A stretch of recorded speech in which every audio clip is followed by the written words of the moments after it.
गांव में लोग अपने अपने काम में व्यस्त है। आदित्य अपने माँ के साथ खेतों में काम करने जाता है। आदित्य अपनी माँ से बोला, माँ, मुझे हमेशा यह पेड़ बहुत रहस्यमय लगता है। क्या तुम मुझे बताओगी कि यह क्यों इतना खास है? माँ ने मुस्कुराते हुए बोली, बेटा, यह पेड़ सिर्फ उन लोगों को दिखता है जो दिल से अच्छे होते हैं और जिन्हें अपने जीवन में सच्चाई की तलाश होती है। यह एक जादुई पेड़ है बेटा, लेकिन बहुत कम लोग उसकी शक्ति को समझ पाते हैं।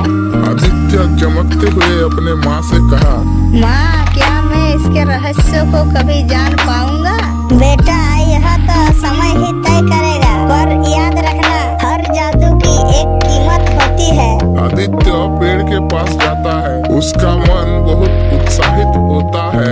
आदित्य पेड़ के पास पहुंचता है और उसे देखकर हैरान हो जाता है। पेड़ का आकार बहुत बड़ा और रहस्यमय लगता है। वह पेड़ को छूने की कोशिश करता है। अचानक पेड़ से एक चमकती हुई रोशनी निकलती है और एक आवाज सुनाई देती है। जादुई पेड़ धीरे से बोलता है, तुम कौन हो जो मेरे पास आए हो? आदित्य डरते हुए कहा, मैं आदित्य हूँ। मुझे तुम्हारी ताकत के बारे में जानने की इच्छा है। जादुई पेड़ कहता है, तुम्हारा दिल अच्छा है आदित्य, तुम्हें अपनी यात्रा पर जाना होगा। तुम्हारी मेहनत और सच्चाई ही तुम्हें मेरी शक्ति का रहस्य बताएगी। आदित्य पेड़ से एक जादुई बीज प्राप्त करता है और उसे अपने साथ ले जाता है। राजा अपने महल में बैठा था। तभी आदित्य के राजा से मिलता है और बीज को दिखाता है। तुम कौन हो और यह बीज क्या है? मेरा नाम आदित्य है महाराज। मैंने सुना है कि यह पेड़ बहुत शक्तिशाली है।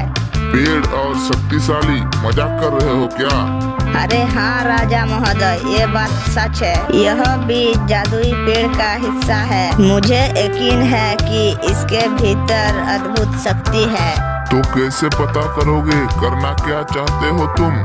मुझे इस बीज को उगाना होगा महाराज, और फिर देखना होगा कि क्या जादू इसमें छुपा है। आदित्य बीज को एक खाली जगह में डालता है। वह हर रोज वहाँ पानी डालता है। कुछ दिन बाद बीज से एक छोटा सा पौधा उगता है और धीरे धीरे वह एक बड़ा जादुई पेड़ बन जाता है। आदित्य आश्चर्य से कहा, देखो, यह पेड़ सच में जादुई है। पेड़ के नीचे एक चमकदार धारा बहने लगती है और सब कुछ रोशन हो जाता है। आदित्य को समझ आता है कि इस पेड़ की शक्ति का स्रोत सिर्फ अच्छाई और सच्चाई है। फिर एक दिन राजा और आदित्य का मुलाकात हुई। राजा ने आदित्य से कहा, तुमने यह पेड़ कैसे उगाया? आदित्य ने राजा से कहा, राजा महोदय, यह पेड़ केवल सच्चाई और अच्छाई का प्रतीक है। यह हमें सिखाता है कि अगर हम दिल से नेक इरादे रखें तो हमें किसी भी मुश्किल को पार करने की ताकत मिल सकती है। राजा गंभीरता से कहा, तुमने सही कहा आदित्य। इस पेड़ की जादुई शक्ति हमारे समाज को सही दिशा दिखा सकती है। हमें इसे सबके साथ साझा करना चाहिए। आदित्य और राजा मिलके उस पेड़ को सबको दिखाते हैं और लोग उसकी शक्तियों का लाभ उठाते हैं।